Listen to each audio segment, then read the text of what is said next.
Mas nesse tempo o Senhor está nos preparando. São tempos de crise que vão nos fazer crescer. Não há mais tempo para estarmos de meninice. Tem muitas pessoas que estão há muitos anos na igreja. Eu me incluo. Eu tenho mais de 20 anos, eu não sei. Mas tempo de igreja não significa tempo de convivência com Deus. Porque tempo de convivência com Deus é tempo de busca. Tempo de intimidade com Deus é o tempo que a gente tira buscando o Senhor e a sua palavra. Buscando intimidade com Ele. Orando. A Bíblia ela fala: orai e vigiai, orai sem cessar. Quer dizer que a gente precisa orar o tempo todo, que a gente não pode parar de orar. A oração é a chave. A oração ela tem que fazer parte da nossa vida. A oração. Oração. Precisamos orar. Precisamos buscar. Precisamos jejuar. Precisamos estar de joelho. E quando ela falava aquilo, poucos estão de joelho.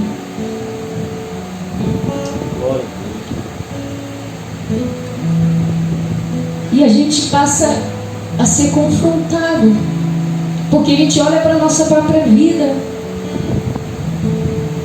e muitas vezes a gente se inclui nesses poucos e não deveria. Não deveria. Nós precisamos estar atentos aos sinais, aquilo que Deus tem revelado, aquilo que Deus tem falado conosco. Administrando as crises. A palavra que Deus me deu está lá em 1 Pedro, a epístola de 1 Pedro, capítulo 4. Nós vamos ler dos versículos 8 ao 11.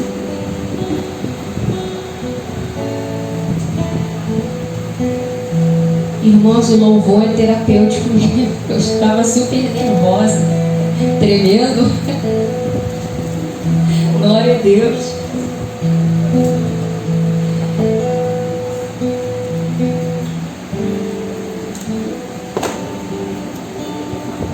Primeira Pedro, capítulo 4.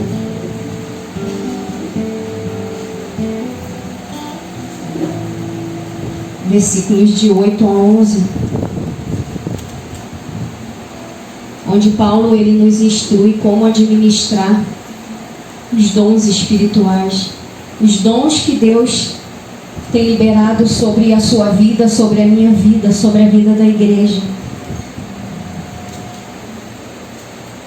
Diz assim a palavra: mas sobretudo tende ardente amor um para com os outros, porque o amor cobrirá a multidão de pecados. Sendo hospitaleiros uns para com os outros, sem murmurações.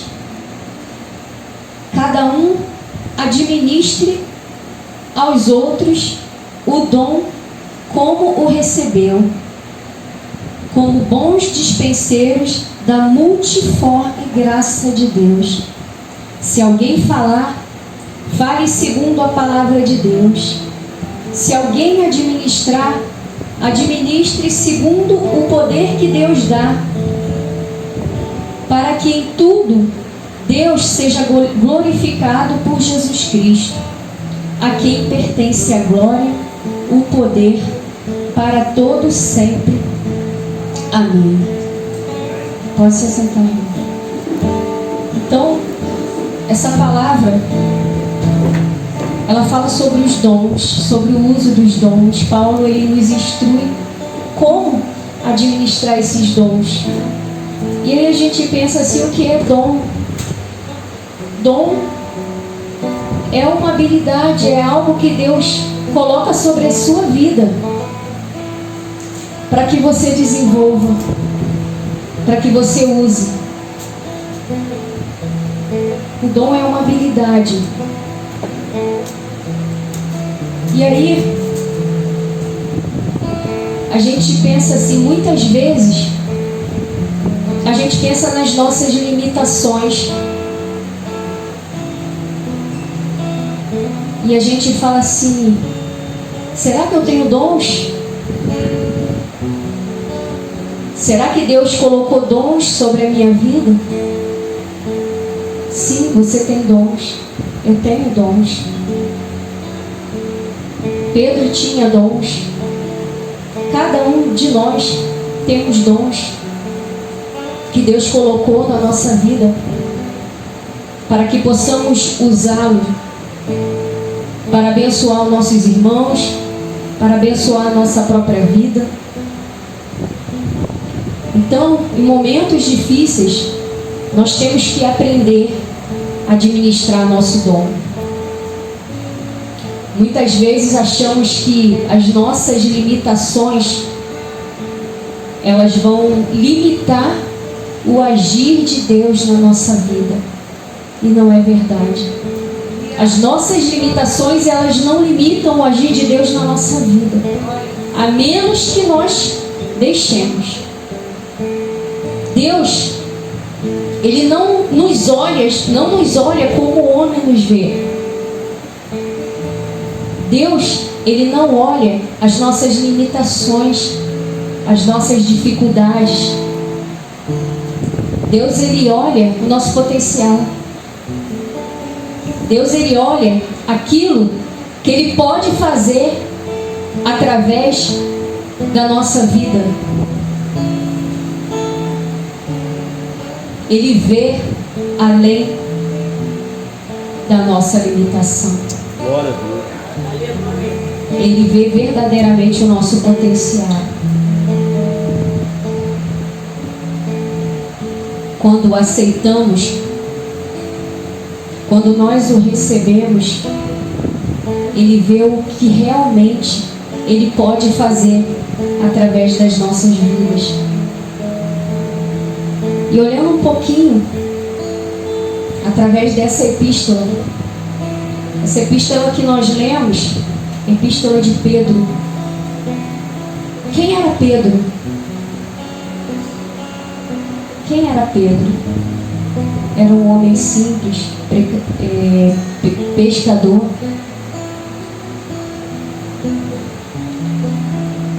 Não significa que foi Pedro que escreveu essa epístola, mas Pedro, ele foi usado por Deus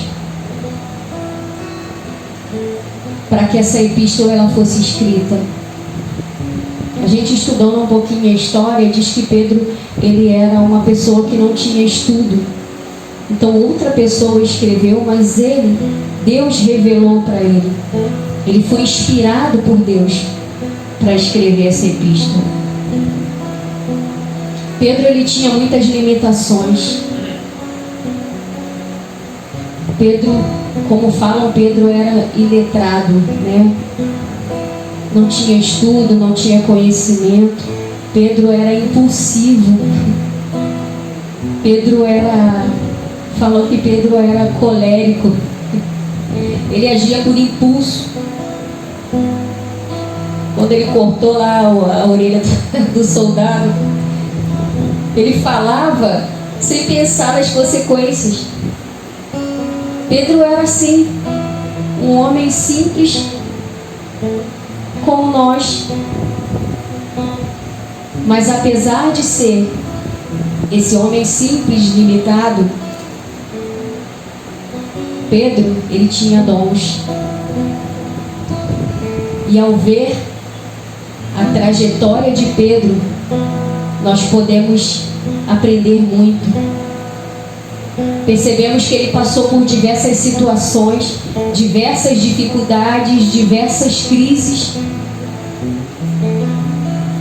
Pedro, ele foi repreendido por Jesus. Pedro negou Jesus 3 vezes. Imagina a cabeça de Pedro. Pedro era um discípulo, um apóstolo de Jesus. E Jesus fala para ele assim: antes que o galo cante, tu vais me negar 3 vezes. E Pedro negou Jesus. Imagine o sentimento que passava, né? Depois que ele fez isso, depois que ele agiu dessa forma. Mas nós temos que lembrar uma coisa: foi Jesus quem escolheu Pedro. Assim como ele nos escolheu. A palavra diz que não foste vós que me escolheste, mas eu vos escolhi. Eu vos amei primeiro. Às vezes a gente fala, foi a gente. Não, Deus nos amou primeiro. Por isso nós temos essa capacidade de amar. Jesus chamou a Pedro, assim como Ele tem nos chamado nesse tempo. Ele tem nos chamado para um tempo de crescimento, um tempo de amadurecimento.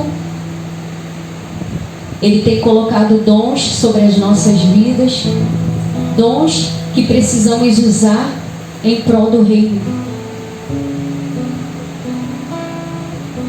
Nós temos que alinhar a nossa vida com a vontade de Deus. Jesus, ele fala para Pedro assim: vinde após mim, que eu o farei pescador de almas. Pedro, ele tinha um dom, ele era pescador. Mas Jesus, quando o chamou, ele fez de Pedro um pescador de almas. Ele potencializou aquele dom que Pedro tinha. E nós temos dons. Mas Pedro, para que isso acontecesse, Pedro, ele teve que tomar uma decisão. Quando Jesus o chamou, ele largou tudo e foi. Existem decisões que nós precisamos tomar. Existem coisas da nossa vida que só nós podemos fazer. Pedro aceitou o chamado.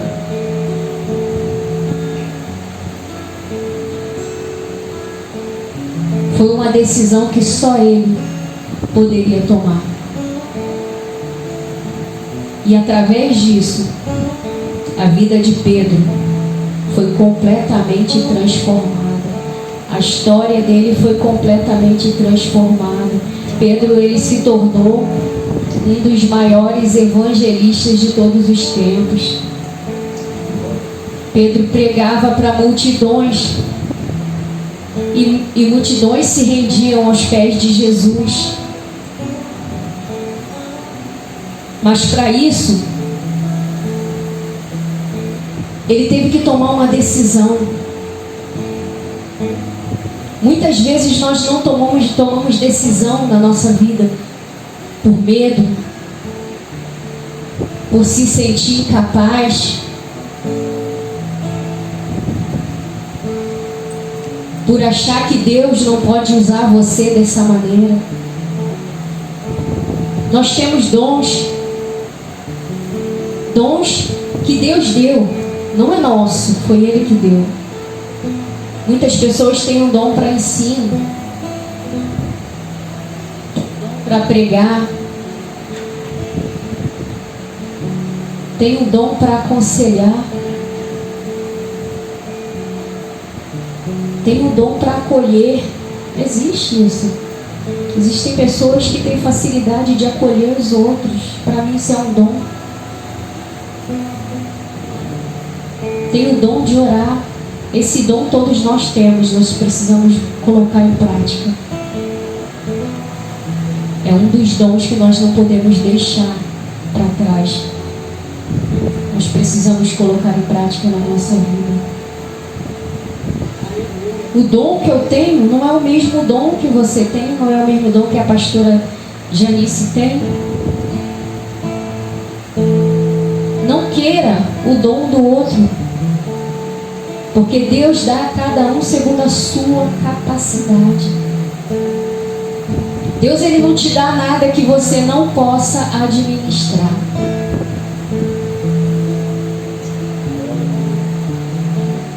Cada um tem um dom. E esse dom, ele vai ser usado para um bem proveitoso, para o crescimento do corpo, para o crescimento da igreja.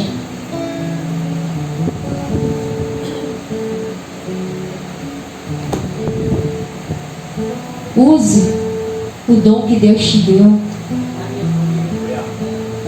A gente percebe lá na parábola dos talentos, está lá em Mateus capítulo 25,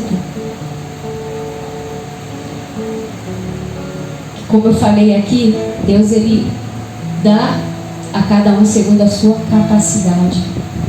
Nunca pense que você não é capaz de cumprir o chamado que Deus fez na tua vida. Nunca pense. Porque Ele dá a cada um segundo a sua capacidade. Você vê que aquele Senhor, vocês podem ler em casa depois, aquele Senhor, ele sai para uma terra longe, ele chega diante dos seus servos e coloca talentos nas mãos deles. A um ele dá 5, a outra ele dá 2, a outra ele dá 1. E ali você percebe que depois de muito tempo, quando ele volta, ele vem cobrar aquilo que ele colocou na mão daqueles servos. E o que ele deu 5, ele chega para ele e fala assim: ó, eu investi o seu talento e estou te entregando mais 5, o dobro que você me deu. Ele fala para ele: servo bom e fiel, né? No pouco foste fiel, no muito eu te colocarei. Ao que deu 2, a mesma coisa. Mas o que deu 1, o que ele fez com o dom? Ele guardou. Ah, Senhor, eu sabia que o Senhor era rígido e eu fiquei com medo e guardei. Muitas vezes isso acontece com a nossa vida. Deus, Ele não dá dom para a gente guardar. Não podemos negligenciar o dom que Deus tem colocado em nossas mãos.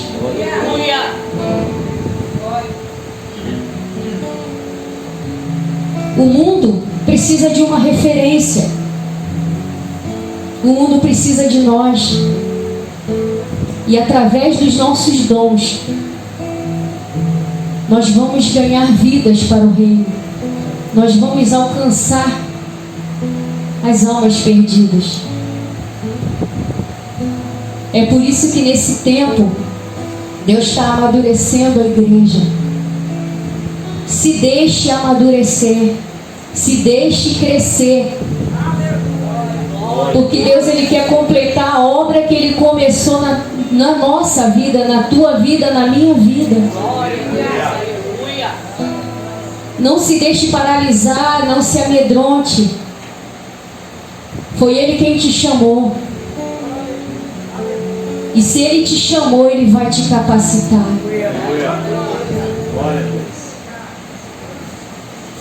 Se Ele te chamou, Ele vai te capacitar. Em Efésios 4:8, a Bíblia fala que Deus deu dons aos homens. Ele subiu aos céus, levou cativo o cativeiro e deu dons aos homens. Ele deu dons aos homens. O dom não é seu. Ele deu para que você use, para que você não negligencie.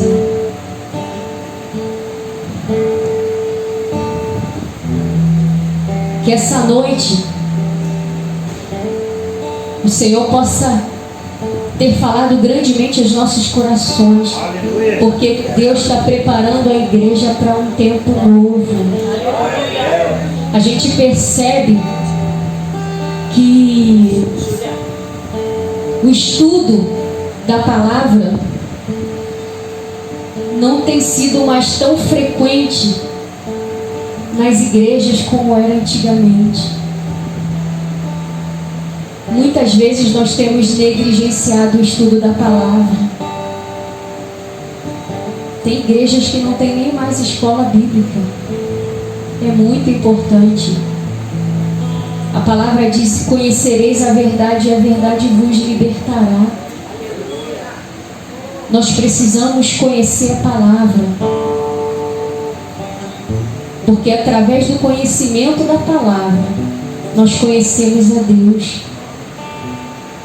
e toda a sua grandeza e todo o seu poder e toda a sua graça. Igreja, não negligencie o dom que Deus tem colocado na sua mão. Toda decisão que a gente toma, ela traz repercussões na nossa vida. Podem ser tanto boas como ruins. Uma decisão tomada, se eu decidir seguir a Deus, se eu decidir buscar a Deus, se eu decidir cumprir o propósito de Deus na minha vida, Deus, Ele vai me abençoar. Deus, Ele vai me usar. Mas se eu não der ouvidos, Deus, Ele levanta outro.